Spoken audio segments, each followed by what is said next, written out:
apakah saya qasar atau saya tunggu kalau amat sangat kesulitan, setelah berusaha tidak mampu baru qasar? Berarti dia tidak paham illat sebabnya. Kenapa qasar? Sebab qasarnya itu bukan sulit. Sebab kalau illatnya sulit, berarti yang naik pesawat sama naik onta itu beda. Karena tak sama naik pesawat dengan naik onta. Illat qasar itu bukan sulit, tapi safar.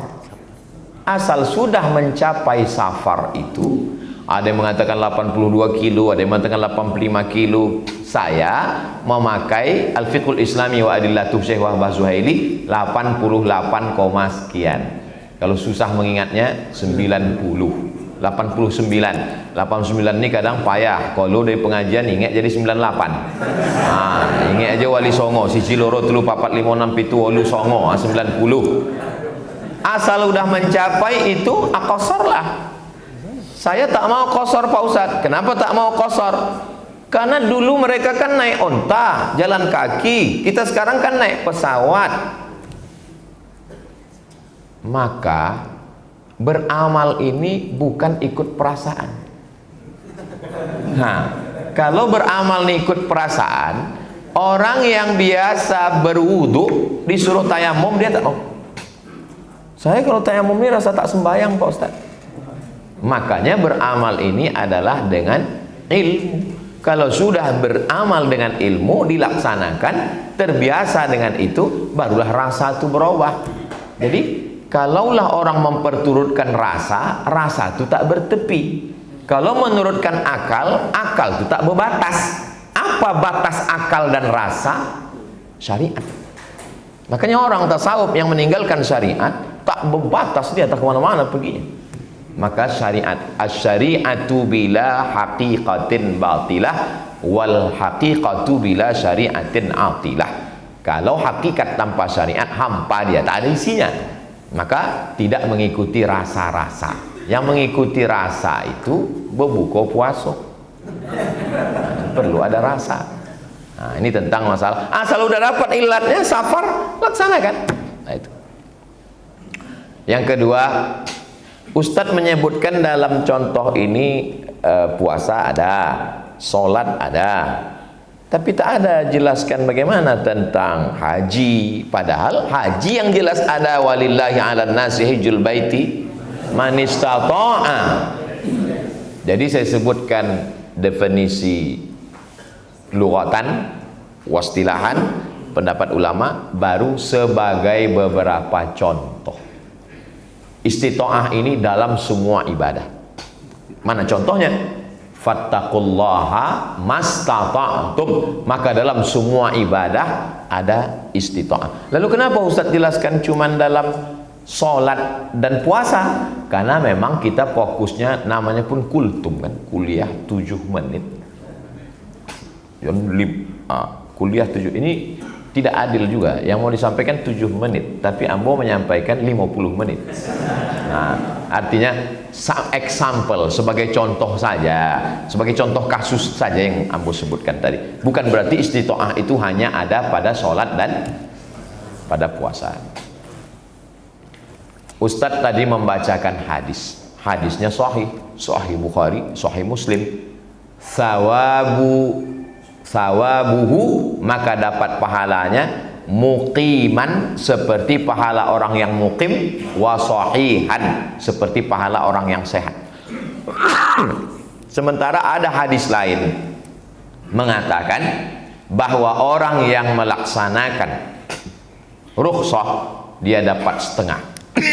Mana yang dipakai? Maka ulama menulis kitab namanya Ikhtilaful Hadis. Tak ada air putih ya.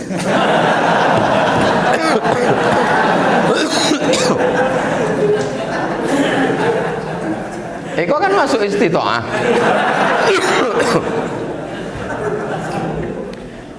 Kalau bertentangan antara dua hadis, bagaimana sikap ulama? Yang pertama al-jam'u, mengkombinasikan. Karena al-aslu fin nassi al-amalu bihi. Al aslu fil asya al ibahah. Hukum asal sesuatu halal, tapi hukum asal nas tidak boleh langsung ikut nasikh nih. Ini masuk, tak boleh. Mesti dikombinasikan dulu. Al jam'u bainahuma. Kalau tidak sanggup al jam'u, berarti takhsisul am, mengkhususkan yang am. Mungkin hadis ini umum, lalu datang hadis ini mengkhususkannya. Yang ketiga, kalau tahu mana yang duluan mana belakangan, barulah disebut dia nasikh mansukh. Apakah hadis yang mengatakan sama pahalanya dengan mengatakan setengah pahalanya nasikh mansukh? Tidak. Lalu dalam hal ini at-tarjih, dipakai yang kuat. Bagaimana kalau ada dua dalil? Mana yang dipakai? Yang paling kuat, yang paling masyhur. Quran paling kuat. Kalau bertentangan antara hadis dengan ayat, pakai ayat. Contoh, innal mayyita yu'adzabu bibukai ahlihi. Mayat disiksa karena keluarganya menangis. Ada bapak-bapak meninggal, menangis bininya. Kata bini, datang ustaz. Bu, jangan nangis. Ibu menangis, diazab nih bapak. Ini pasti bukan Ustaz MD. Tidak paham. Nan menangis siapa? Ibu kok. Kenapa lo bapak kau dan diazab? Sudahlah waktu hidupnya untuk azab di ibu kok. Mohon maaf ibu, bukan ibu. Kinilah matinya menangis ibu kau menangisnya jadi kau naik lagi. Ya? Maka hadis ini dibantah oleh Sayyidatuna Aisyah. Kata Aisyah, hadis ini yang meriwayatkannya Abdullah bin Abbas. Kata Aisyah, ini bertentangan dengan ayat wala taziru waziratun wizra ukhra. Tak pakai kok. Tapi sebagian ulama tetap memakai hadis ini karena ada asbabul wurud. Kalau sebab turun ayat asbabun nuzul, sedangkan ini hadis ada asbabul wurud. Rupanya mayat yang disiksa karena keluarganya menangis ini sebelum matinya berpesan, beko kalau ambo mati undang grup menangis. Sebab di zaman itu kalau untuk menunjukkan siapa yang paling hebat, siapa yang paling wamai wong menangis. Wah, itu yang paling hebat. Maka inyo diazab bukan de uang kau menangi, tapi je inyo meninggalkan wasiat supaya diundang grup. Itu penjelasan ulama. Jadi tidak serta-merta hadis itu ditolak karena hadisnya sahih, periwayatnya Abdullah bin Abbas, ternyata ada takwilnya. Itu maka tak bisa kita membaca hadis langsung hukum. Lalu hadis ini yang dipakai, yang ditarjih, yang paling masyhur Sahih Bukhari, Sahih Muslim. Hadis itu levelnya paling tinggi Ustaz, ada dalam Sahih Bukhari, ada dalam Sahih Muslim. Yang di bawah itu ada dalam Sahih Bukhari, tidak ada dalam Sahih Muslim. Yang di bawah itu ada dalam Sahih Muslim, tidak ada dalam Sahih Bukhari. Yang di bawah itu ada dalam, tidak ada dalam Sahih Bukhari, tidak ada dalam Sahih Muslim, tapi syaratnya cukup menurut syarat Imam Bukhari dan Muslim. Siapa menyusunnya? Imam Al-Hakim, nama kitabnya Al-Mustadrak. Jadi Imam Al-Hakim kok dicarinya syarat Imam Bukhari Muslim kok dapatnya 5. Sanadnya bersambung, rawinya adil, rawinya dhabit, tidak ada syaz, tidak ada illat. Dicarinya hadis-hadis yang selamat 5 ekor menurut syarat Bukhari dan Muslim, disusunnya dalam satu kitab. Maka hadis ini masuk dalam kriteria hadis sahih, tapi tak ada dalam Sahih Bukhari dan dalam Sahih Muslim, tapi dia tetap dianggap sahih karena menurut syarat Bukhari dan Muslim. Kenapa Bukhari lebih tinggi daripada Muslim? Bukhari syaratnya lebih tinggi karena satu aja, karena Bukhari mensyaratkan subutul liqa, sedangkan Muslim tidak mesti subutul liqa. Kata dia imkanul liqa, walaupun dia tidak bertemu, asal sezaman cukup. Contoh, ambo meriwayatkan hadis, haddatsani Hamka, Buya Hamka. Kenapa Ustaz tiba-tiba ingat Hamka? Filmnya tidak lama lagi diputar. Menurut Imam Bukhari, hadis Abdul Somad tak diterima. Kenapa? Karena Abdul Somad tak berjumpa dengan Buya. Abdul Somad tak berjumpa dengan Buya Hamka, maka tak bisa hadisnya diterima. Karena Imam Bukhari mensyaratkan subutul liqa. Dari mana dapat hadis kau? Dari Imam Bukhari. Imam Bukhari kau dapat dari siapa? Dari Imam Abdullah bin Maslamah. Berjumpa Abdullah bin Maslamah dengan Imam Bukhari? Ya. Imam Abdullah bin Maslamah kau dapat dari siapa? Dari Malik bin Anas. Berjumpa Malik bin Anas? Berjumpa. Imam Malik bin Anas dari siapa? Dari Abu Zinad. Berjumpa? Berjumpa. Imam Abu Zinad dari siapa? Dari A'raj. Berjumpa A'raj dengan Abu Zinad? Berjumpa. A'raj dari siapa? Dari Abu Hurairah. Abu Hurairah berjumpa dengan Nabi, berjumpa dengan Nabi. Subutul liqa. Jadi kalau dapat hadis Sahih Muslim, dapat Bukhari, maka yang ditarjih adalah yang Bukhari. Hadis yang tadi menyebut bahwa orang yang beramal musafir dia 2 rakaat, sakit dia duduk, dia dapat membapat pahala sawabuhu muqiman wa sahihan. Hadisnya masyhur, hadisnya dalam Sahih Bukhari, hadisnya dalam Muslim, maka dipakailah riwayat ini. Tapi tetap dilihat, jangan sampai beramal singkat hanya karena adna masyaqqah. Adna masyaqqah. Sakit-sakit seketek, tak bisa. Wallahu a'lam bishawab. Hanya Allah yang lebih tahu. Yang baik dari bacaan awak, dan tak baik mudah-mudahan Allah mengampuni dosa-dosa awak insyaallah. Amin. Demikian.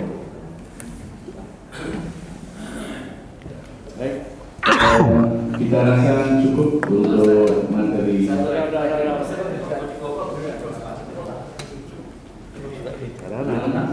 Hah? Boleh. Silakan. Assalamualaikum warahmatullahi wabarakatuh. Waalaikumsalam. Ada 2 pertanyaan yang menyambung pertanyaan Ustadz tadi yang disampaikan kita ini.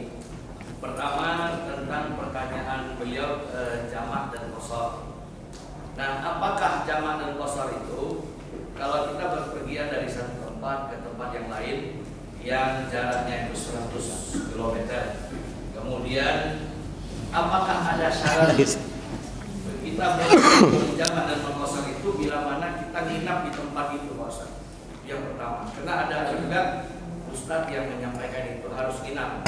Nah, kiasnya dia menyampaikan kalau kita jalan-jalan di kota saja 100 kilo, itu sama juga kita jalan dari sini ke Payakumbuh, kemudian balik lagi, tidak nginap di sana.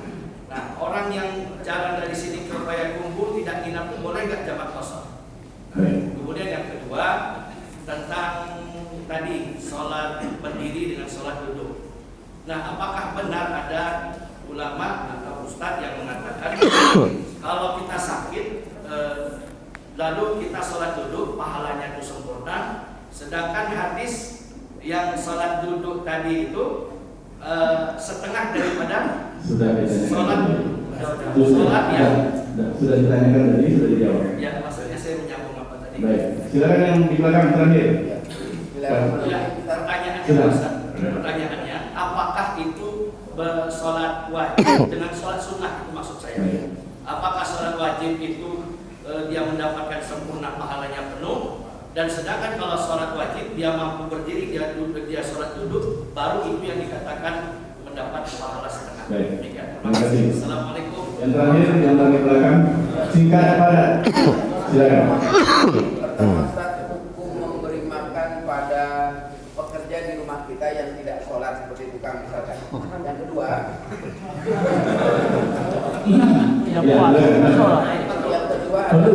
dalam hal safar apakah lebih baik mengambil rukhsah atau meninggalkannya? Terima kasih. Baik, langsung Ustaz.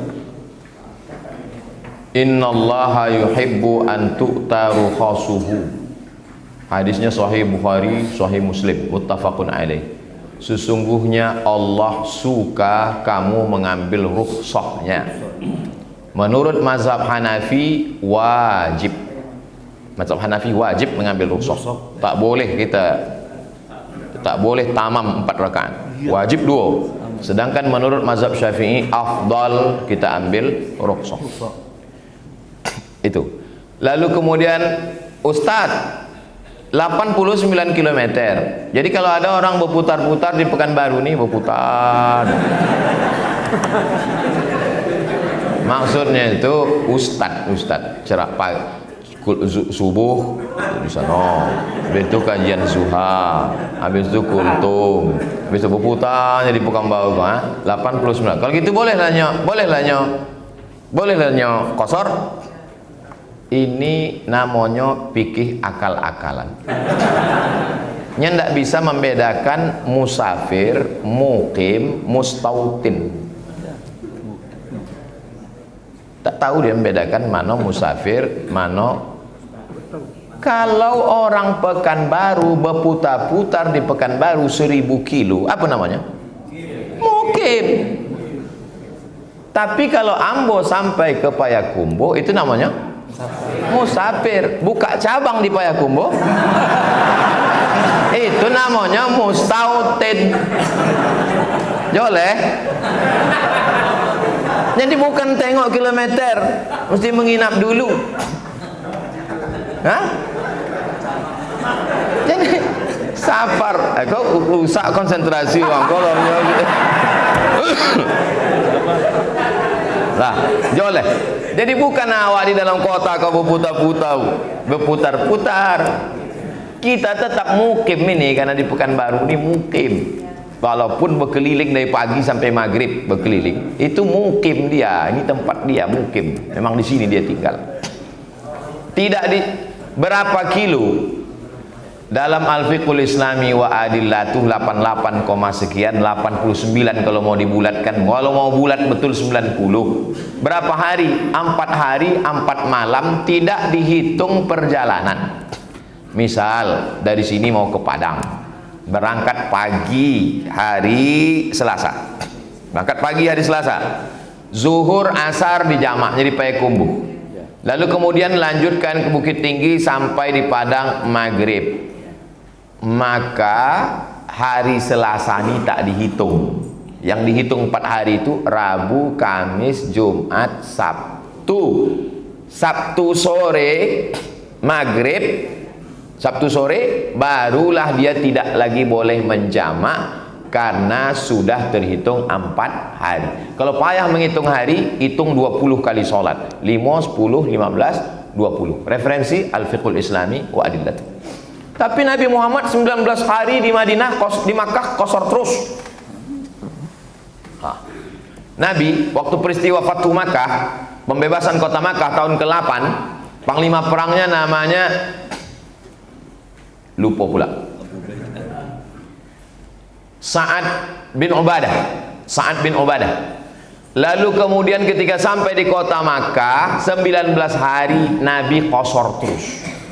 Nabi jadi imam 2 rakaat inyo salam, assalamualaikum warahmatullah, assalamualaikum warahmatullah. Lalu apa kata Nabi? Atimmu salatakum, sempurnakanlah salat kalian, jangan ikut salam sama ambo. Nabi 2 rakaat, makmumnya 4 rakaat. Kenapa Nabi 4 hari lewat dia tetap kosor? Karena tak tahu bila balik. Jadi kalau ada Ustadz MDI ditugaskan Ustadz Asrori untuk satu urusan ke Jakarta, menjumpai menteri, tiket open, belum tahu kapan menemui, sebulan di sana kosor terus, tiket tak tahu balik, tanya bila balik, ulun joleh lagi bilang.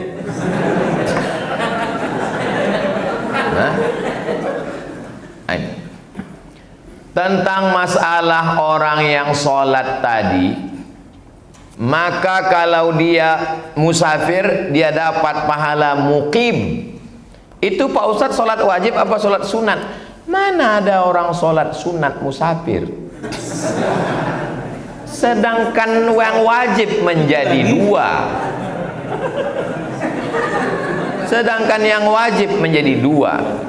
Maka pahala dia sama seperti muqimun, seperti orang yang muqim. Ingat, hadis itu tidak cerita tentang orang sakit.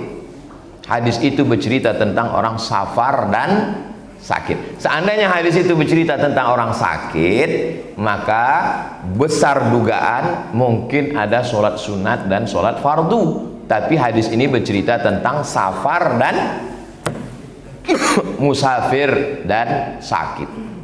Orang musafir, orang sakit mendapatkan pahala yang sempurna. Untuk memotivasi supaya orang jangan merasa dirinya tak dapat apa-apa. La yukallifullahu nafsan illa wus'aha. Fattaqullaha mastata'tum. Ada orang berpuasa di panas terik. Ditanya sama sahabat, kenapa kamu berpuasa panas terik? Dengan berpanas-panas ini makin banyak pahalanya. Jadi rupanya fenomena orang mempersulit-sulit diri itu dari dulu sudah ada. Dianggapnya dengan mempersulit itu maka makin banyak pahalanya. Man ahdatha, siapa yang membuat-buat suatu amalan, ma laisa alaihi amruna, yang tidak ada dalilnya, fahuwa raddun, maka amal itu mardud. Jadi orang yang menjemur dirinya, dimatikannya AC, matikan AC. Karena dengan matinya AC, dengan tenangnya ini berkurang pahala kita. Yang kantornya pakai AC tetap pakai AC. Tapi bukan berarti MDI menutup ini biar supaya jangan sangka tutup ini berkurang pahala kita, enggak. Matikan AC, berpanas-panasan, makin panas makin banyak pahala, enggak. Kita laksanakan saja dengan sesuai seperti tuntunan, maka kita mendapatkan pahala. Ingat bahwa pahala itu hak prerogatif Allah. Tapi kita dikasih bocoran-bocoran, indikasi-indikasinya. Boleh jadi orang yang sakit itu pahalanya lebih banyak pula dari yang mukim, lebih banyak pula dari yang sehat. Karena waktu sehat dia tak sembahyang, waktu sakit itulah. Nah, itu. Jadi masalah pahala ini memang itu hak prerogatif Allah, tapi kita dikasih bocoran-bocoran, bocoran itu yang kita sampaikan, dan itu berdasarkan wahyu dari Nabi Muhammad SAW. Wallahu a'lam bishawab. Tadi soal tukang yang dikasih ya, Ibu memasakkan nasi uduk untuk sarapan pagi suaminya yang sakit, ada pula adiknya yang musafir, ada pula satu tukangnya yang bekerja memukul dinding. Memasakkan untuk suami yang sakit tak berdosa, karena suami yang sakit termasuk dalam orang yang boleh berpuasa. Memasakkan untuk adik yang musafir tak berdosa, karena musafir pamangkana minkum maridan aw ala safarin. Memasakkan untuk tukang tadi sebelum tukang itu lemas berdosa, karena tukang tadi wajib makan sahur dan berniat puasa. Tapi ketika sampai jam 1 tukang tu lah datang, makanlah, makan. Sebelumnya lomeh, selagi masih kencang pang tak boleh makan. Jelas? Allahuakbar.